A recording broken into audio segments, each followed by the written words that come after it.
हाँ? मैं जरा इंडिया इंटरनेशनल जा रही हूँ। Okay. Bye bye Karan. Bye aunty. Bye. Bye. और सुना बेटा, तुम्हारा क्या इरादा है, क्या करने वाले हो?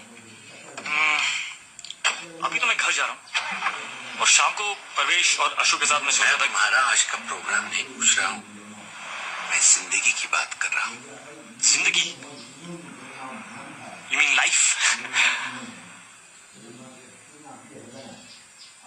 राइट अंकल, इसके बारे में सोचना तो चाहिए। देखो, दुनिया में काम कोई भी करो, अच्छी तरह करना जरूरी है। तुम साइंटिस्ट बनो मगर अच्छे साइंटिस्ट नहीं बनो, क्या फायदा?